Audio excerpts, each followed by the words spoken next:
From CBS News, Trump cannot revoke legal status of migrants from Cuba, Haiti, Nicaragua, and Venezuela, judge rules. Well, Joe Biden's administration unilaterally just decreed they were going to let people come and not enforce the law. And now that Trump is saying you got to go back, a judge is saying he can't, which is insane. And once again, a universal injunction, which doesn't pertain to a single individual, but to any and everyone, which is 532,000 individuals. Now, let me explain, for those that don't know, why Democrats did this.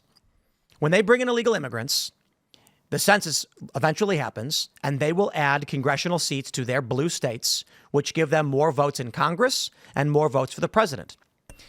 If we were to remove every illegal immigrant, Democrats would likely lose, I believe the number might be like 12 congressional seats and 12 electoral votes if there were no illegal immigrants. Now, we've talked about this quite a bit. Some people ask, but how does an illegal immigrant give them more votes? Congressional seats are apportioned based on total population size, not citizenry. So when they do the census, they don't care if you're a citizen or not. You will have a congressional rep even if you're an illegal immigrant. And there are some districts that might have 50,000 illegal immigrants in them, meaning they get federal representation despite not being citizens. And that means their voice is a vote. Now, they're second-class citizens, but the Democrats still get extra votes. So when we look at politics in this country, and the left likes to argue, we are winning these elections and this proves we're more popular, blah, blah, blah, whatever. No, it's actually that they're cheating, and they've been cheating the whole time. If Trump does not deport these individuals, when the census comes around, if he doesn't do this, Democrats are going to bolster their numbers, and they require substantially less political pressure on the American population to win elections. Yeah. He tried to make citizens, you had to be a citizen to be counted on the census. No, he simply asked on the census if you were a citizen, and the Supreme Court barred him from doing it. And I didn't like it at the time, but now I'm starting to I just didn't want to give more information than I had to. But now I'm starting to see maybe a potential value of it. I mean, come on, you don't count non-citizens. That's so ridiculous. They do. That shouldn't happen. Yep. I'm sorry, guys. It just shouldn't happen, man. That means there are members of Congress that know if 20% of their district is illegal immigrants, they cannot vote against they cannot vote against them, and they can't vote for laws to deport them. It's like holding Congress hostage. Yep. Shouldn't non-functional. I don't understand where does it come from? Why would we do that even What in do we the do? beginning? The judge is saying that these Who's people... the judge? Where does he rule from? That's what I want to know. Who is this guy? It's a singular district court judge, Indira Talwani. Where the hell is that? Let's What's find out. his name? Judge Indira Talwani. Where is that? U.S. District Court. What district? Talwani. It is a That woman. says all you need to know. Indira is a woman's name, All right, Indira. and she is for the District of Massachusetts. I'm sorry. Oh, boy. That tracks. One individual judge out of 677 can issue a universal injunction on the entire executive branch. So why can't that be challenged? Like, why can't they appeal that? Why doesn't that keep going up? They do appeal them, and that's the problem. Okay, when the Republicans appeal unconstitutional decrees by a rogue judiciary, they're basically saying, we recognize your authority to do this. We're going to ask your buddies if we can do something else. Instead of being like, yo, you can't do that. So what's unconstitutional about it? There is no authority granted in the Constitution of the judiciary to issue universal decrees over the entirety of the nation. How has this been happening then for so long? It hasn't. You said since early 1900s it's been... There were a few in the early 1900s that everyone kind of rolled their eyes at and said, whatever. They were choose your battles. unconstitutional though still yes. at the time? Jeez. But there's a lot of unconstitutional things that have happened in this country, and you choose your battles. Yep.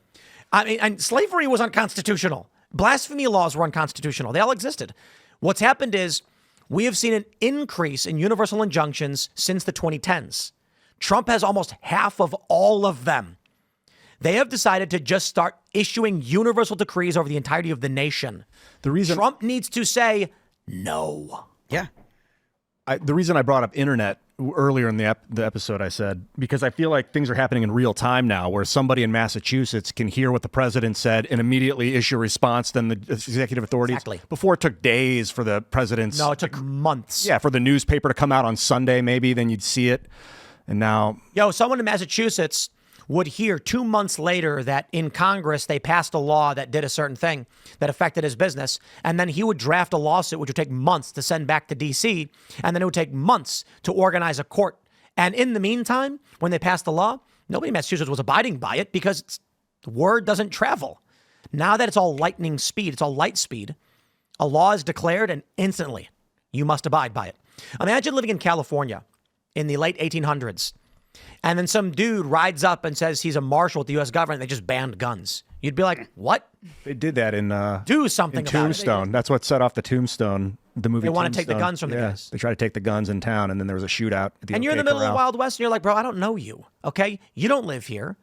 Like, back then, a lawman would show up, and they'd be like, I got to be honest, bro. If you fell in that ditch and died right now, ain't nobody coming looking for you. That was the Wild West. These days, everything is light speed. And this is one of the reasons I think we're seeing this conflict escalate so rapidly. Yeah, there's got to be now a response, like an immune response. What's the response to this? Just Trump saying no. Yeah. So you could immediately say no. You could allow it to exist for an hour, and then it disappears. So you get a 1 hour injunction. But if we're talking about military apparatus, you can't. If the Minnesota judge is trying to stop Trump from doing some military exercise, puts a stay, you can't wait an hour to be like, no. In that instance, you're like, Or sorry, executive authority. Trump just start deporting all of these people, and when they're like, but we told you can't, he can say, oh, unfortunately for you, you issued a universal injunction, which is unconstitutional, so have a nice day. Enforce it. The Enforce. Chief Justice has made his decision. Now let him enforce it. Here's the issue. No matter what Trump does, Democrats will say it was illegal. So either Trump does nothing, or he does something they will call illegal. Joe Biden let either 10 or 20 million illegal immigrants into this country in violation of our laws, of our Constitution. He facilitated child sex trafficking. Yep. Donald Trump is now sending criminal human traffickers, drug dealers back, and they're calling it illegal. They are lying about a man in El Salvador who was ruled by 2 courts to be an MS-13 gang member, who had 2 orders for deportation. And when Trump deports him, they could be honest, right? They could say, hey, that guy had to stay. You can't do that, Trump. Instead, they said he's a Maryland father who was here legally. Those are all lies. But that is literally what these members of Congress have said. He was here legally. No, he wasn't. They lie. No matter what Trump and his administration do, they're going to be told they're going to say it's unconstitutional, it's illegal. And that's the only thing you're going to hear from the corporate press. So Trump has 2 choices. Use his executive authority, which is he could deport these people under the executive branch. That's what he can do. Ignore universal injunctions for which there's no constitutional authority granted. And they're going to call it illegal no matter what he does. Yeah, I mean, and there's also something that we haven't really touched on that really is the heart of this. This is the establishment trying to stymie the outsider. And as much as I know people are going to have a problem with calling Trump the outsider, but Trump is the guy that was elected saying, I'm going to drain the swamp.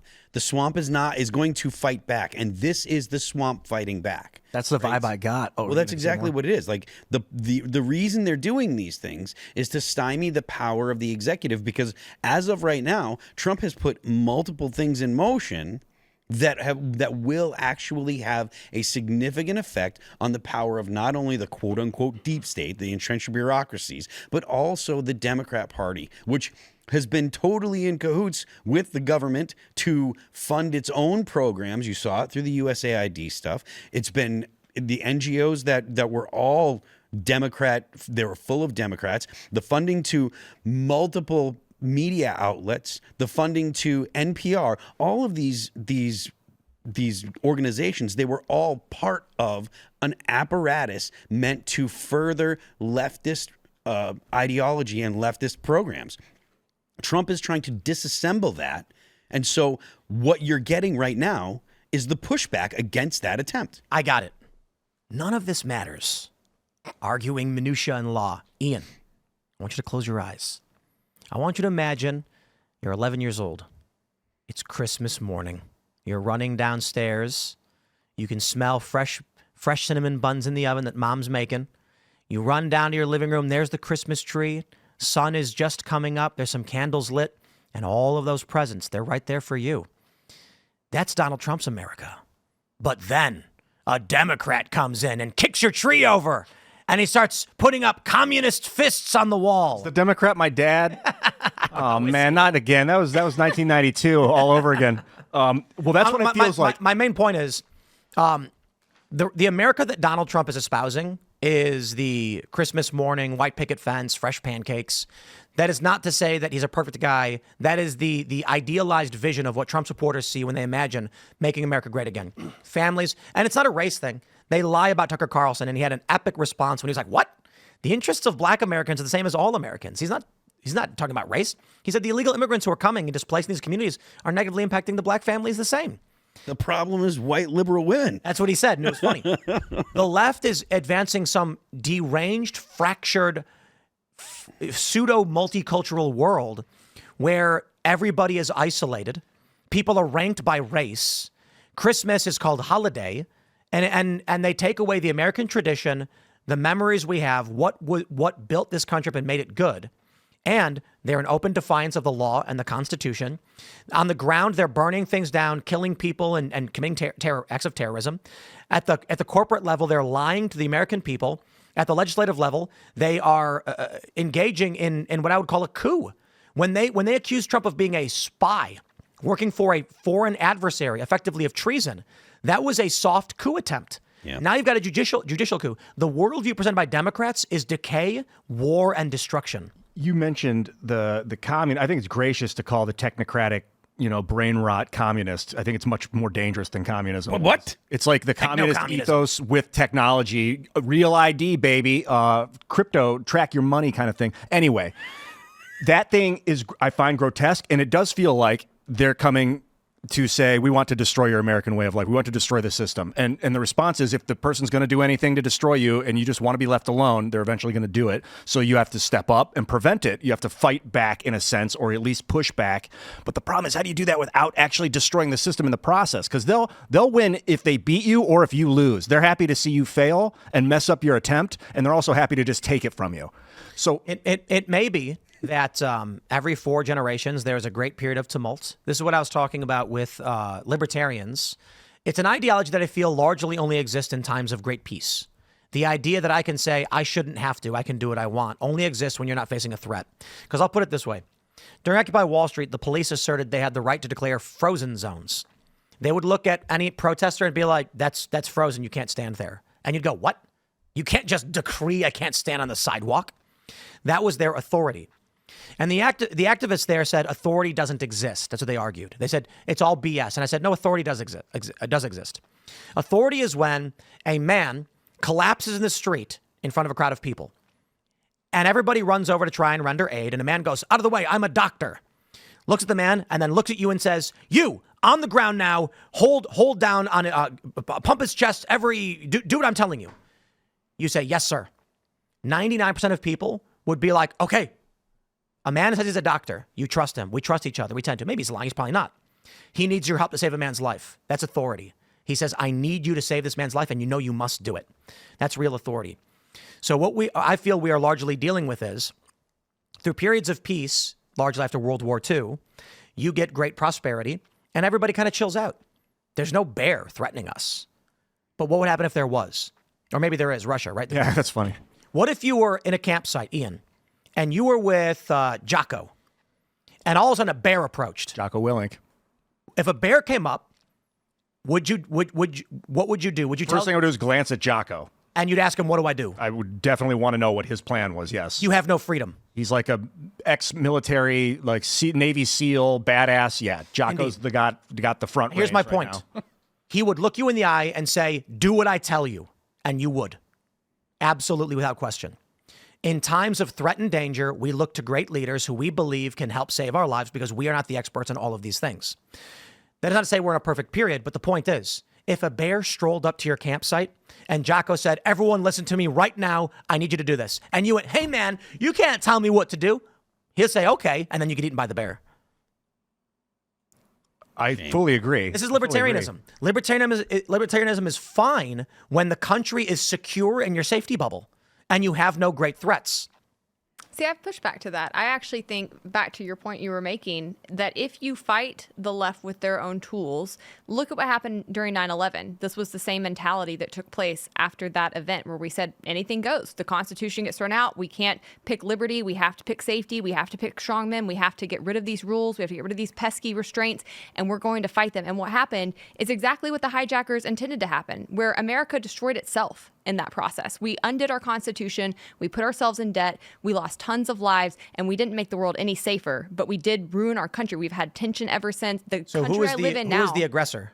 The aggressor was the terrorist, but we played into their very game by doing what they wanted us to do, which was turning on our principles in the and context selling out. of the United States stripping the rights of individuals and declaring wars. The aggressors against us were those who exploited a terror attack. Now, it's fine to say, I agree, the terrorists were the aggressors. Following this, the Bush administration lied to us to invade Iraq and Afghanistan. And we let them because we said, this isn't a time for libertarianism. This isn't a time for our constitutional principles. This is a time for security. And this is a time for us to trust the people in charge. And this is a time for us to put the safety of our country before our rights. And what did we get for that? But that doesn't change the fact that in true wartime, this is why false flags exist. I'm not saying 9/11 was a false flag. I'm saying this is why governments throughout history have used false flags like the Gulf of Tonkin, specifically because they know that the average person is not equipped to deal with war and needs specialists to do it for them. Now, this I could agree with you on. Is the average person going to be attracted to libertarianism? Do they even want to live under true freedom? That's a great debate. That's a great debate. I would say absolutely no, that most people don't want to actually have freedom. And that is probably the actual fatal flaw in libertarianism, is that the vast majority of people don't truly want to be free, don't want to be adults, do want to have a parental figure looking out for them. One of the things that the biggest problem I see in libertarianism is this, it's something that is all Americans, not all people, kind of are guilty of this. But there's always talk of liberty, but there is no talk of responsibility. Every single freedom that you have comes with responsibilities attached to it. You do not get the liberties without the responsibilities, and libertarianism never talks about the responsibilities. So let's clarify what this really comes down to, though. During 9/11. When the buildings were collapsing and fires were everywhere, would you agree that if you were doing relief efforts on the ground, you would do as you were told? If they said, I need you to go over there and start moving that box and doing this. I mean, yeah, if I'm a first responder, am I going to follow the... No, what if you just lived in New York and they said, listen, I need you to go over there and do this. We need help.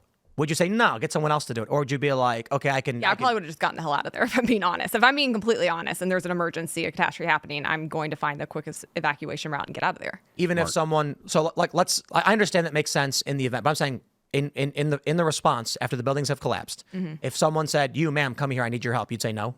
I mean, yeah, but that's... Partly, let's be clear, I'm a woman, so my instincts are not to come when somebody asks me for help because they're probably trying to lure me into a trap. So I find that actually surprising. I'd imagine most people in the most women actually, and that's why women get killed, because they're too nice to help.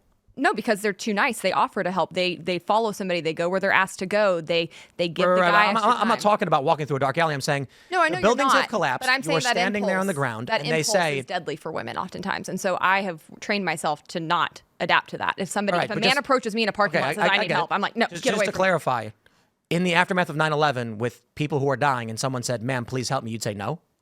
Yeah, most likely. If I felt like my life was in danger in that moment, and they're calling you over and saying, "Come over and do this," is this a woman thing? Would you guys say no? I would have helped that day. I'm not saying I worked at Ground Zero. I'm not saying they're telling you to like go jump into a fire. Oh, I have a fantasy about saving a little kid from the middle of the street. In fact, I did that in New York City one time. There was a burning house, and I walked out into the street and stopped traffic. I'm not saying anyone's telling you to run into a burning building. I'm saying it's the aftermath. The buildings are down, and someone says, "Please help me." Oh yeah, and there's a dude on the ground bleeding. 100%. Yeah, I think this might be a male-female divide. Honestly, I guess it makes sense. So in the context of the Jocko thing with the bear, I'd liken what you're describing with 9/11 to two scenarios. One, a bear comes and mauls a bunch of people to death. So then Jocko says, guys, bears are attacking us. We need to take precautions and set things up. And we go, makes sense. Like, we should listen on how to prevent bear attacks. The second scenario is a guy in a bear costume that Jocko hired shows up and then goes roar and then kills somebody and says, oh boy, you better listen to me. Evil people exist and evil people do these things. But in the context of human civilization, we typically would respond to our leaders in times of war and conflict with, tell me what to do and I will do it. That's why conscription exists. So we brought up a false flag. This is all about false flags and getting people, you're saying, to get... It's not all about false flags. It's all the about... reason this conversation started. The conversation is libertarianism only exists in times of peace. It's a luxury. Thanks for checking out this clip from Timcast IRL. Make sure to watch the show live Monday through Friday at 8 p.m. Subscribe to this channel, and we will see you all there.